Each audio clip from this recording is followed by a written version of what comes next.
Buenas noches. Me da mucho gusto tener oportunidad de conversar con un catedrático de primer orden de la Facultad de Derecho de la Universidad Nacional Autónoma de México. Él es el abogado Everardo Moreno, quien además ha sido su Procurador General de la República. Everardo, buenas noches. Carlos, me da mucho gusto saludarte, muy buenas noches y a tus órdenes y con el gusto de estar platicando contigo y con tu auditorio. Muchas gracias. Bueno, el tema que quiero tratar contigo es a partir de una afirmación que hace otro abogado, el licenciado Juan Velázquez, que en varias conversaciones de la semana pasada me dijo que lo que debe hacer el gobierno mexicano ante la detención y encarcelamiento del exsecretario de la Defensa Nacional, Salvador Cienfuegos, es tramitar su extradición a México. Quiero tu opinión como abogado que eres y conocedor de todo lo que tiene que ver con las leyes. Muchas gracias, Carlos. Por supuesto que Juan Velázquez tiene toda la razón. Procede la extradición, no porque lo diga Juan o lo esté diciendo yo, sino porque la ley establece con toda claridad que los delitos deben de ser juzgados en función del lugar en el que se cometieron. Suponiendo sin conceder y partiendo del principio de presunción de inocencia que no podemos considerar culpable a nadie sino hasta que existe una sentencia irrevocable, y considerando además que yo en lo personal de ninguna manera pienso que el general Cienfuegos pueda ser responsable de esas conductas ilícitas que se le achacan, por supuesto que lo que procede es la extradición. Es obligación del gobierno de México, de acuerdo a lo que establece el Código Nacional de Procedimientos Penales en su artículo 121, que se inicie una carpeta de investigación. El Código Nacional es muy claro y establece que la obligación de la Fiscalía General de la República, en este caso, es investigar todos aquellos hechos de los que tenga noticia que presuntamente puedan considerarse como delitos. Se tuvo conocimiento de eso y si eso fuera así, obviamente que eso tendría que investigarse en México, porque obviamente esas conductas supuestamente ilícitas debieron de haber sido realizadas en nuestro país. Claro que procede la extradición. Pero las autoridades estadounidenses pueden arguir que aunque las intercepciones telefónicas en que se apoya al parecer la acusación y quizás declaraciones de testigos protegidos fueron realizadas en México, la consumación del delito de narcotráfico tuvo lugar en Estados Unidos. Yo dudo mucho que accedan a la petición de extradición. Ya, tienes toda la razón. Independientemente de que la extradición sea obsequiada o no, nos asiste a nosotros mexicanos, le asiste al gobierno de México todo el derecho para reclamar la presencia de una persona a la que se le está señalando como presunto responsable para que sea juzgado aquí. Tú lo has dicho bien. Supuestamente, las llamadas se generaron en nuestro país, pero las llamadas se hicieron a otro país y en otro país hubo la consumación de algún hecho ilícito presuntamente, pero la perpetración del hecho, el inicio de la comisión del delito se dio en México, entonces tiene que ser juzgado en México. Además, otra cosa, suponiendo, y estoy partiendo de la base que quede claro, Carlos, lo estamos planteando así porque tú me lo estás diciendo, pero que quede totalmente evidenciado que estoy convencido de que me cuesta mucho trabajo pensar en una responsabilidad penal, pero independientemente de eso, desde un punto de vista estrictamente teórico, por supuesto que procede la extradición, y enhorabuena que el gobierno mexicano, enhorabuena que Marcelo Ebrard le solicite al Departamento de Estado de los Estados Unidos el que el general sea trasladado a México y aquí sea juzgado. Nosotros, México, ha sido muy obsequioso con los Estados Unidos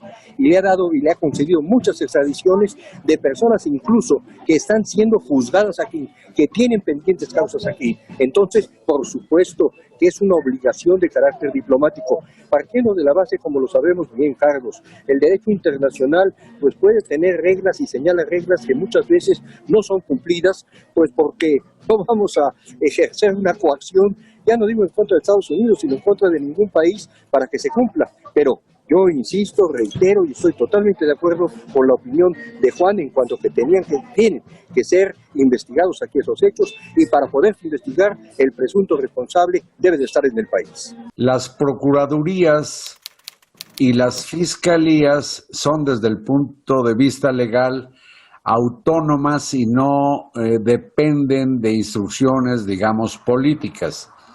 En este caso, la Fiscalía General de la República tendría, por lo que escucho, la tarea obligada, digamos, de investigar el asunto y reclamar vía la Secretaría de Relaciones Exteriores la extradición del general Cienfuegos.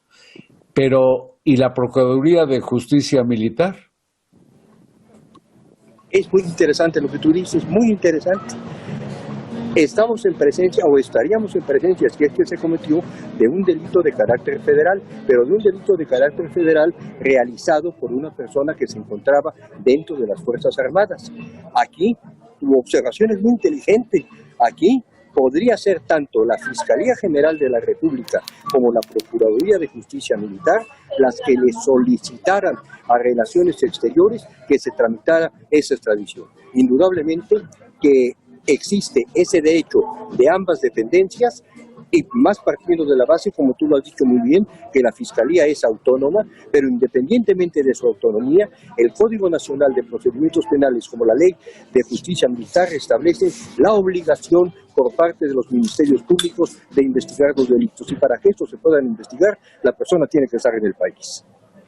Ahora, en casos así, una vez echado a andar el trámite de solicitud de extradición, cuando menos teóricamente supongo que aplica esto de que, en este caso, la justicia estadounidense determinara si procede o no la extradición y eventualmente hubiera un proceso de extradición, más allá del proceso o el derrotero que tomara la acusación que se le hace al general Cienfuegos.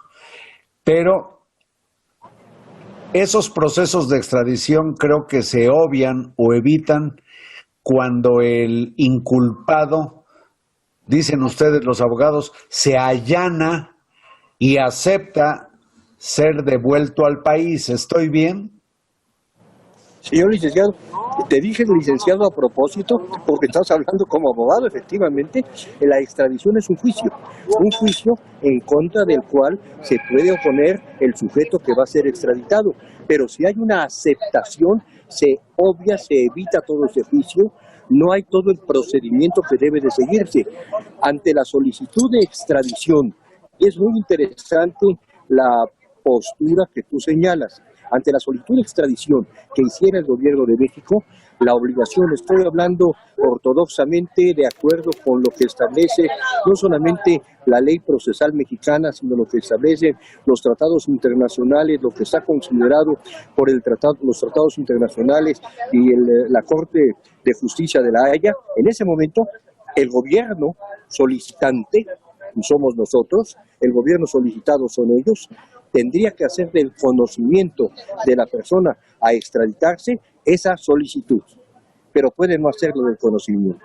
Claro. Y si no conocimiento porque considere que no procede la extradición, no podrá allanarse de lo que no se le está pidiendo. Ahora, abogado Everardo Moreno, ¿por qué tu escepticismo respecto de la acusación que se le hace al divisionario Cienfuegos? Porque, amigo, estoy cierto de la honradez, de la probidad de el general, porque quien ocupa una responsabilidad como la suya al frente de nuestro ejército no va a estar cometiendo ese tipo de actos.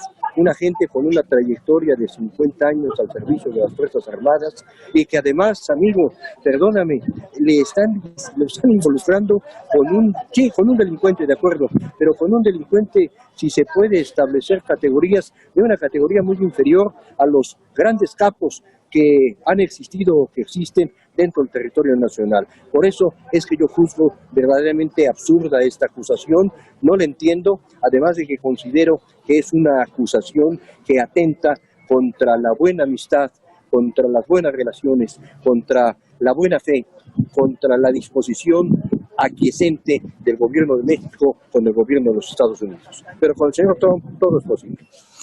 Ahora, Everardo, el supuesto cobijo que se le imputa a Cienfuegos, a este pues delincuente de mediano pelo que le decían el H2, no pudo haber sido articulado desde la oficina del secretario de la Defensa Nacional. Tendría que haber, supongo, una cadena de mando en que estarían implicados otros pues generales, oficiales y quizás hasta tropa del ejército mexicano para proteger a este cartelito de alguien que operaba en la ciudad de Tepic, en Nayarit, ¿no?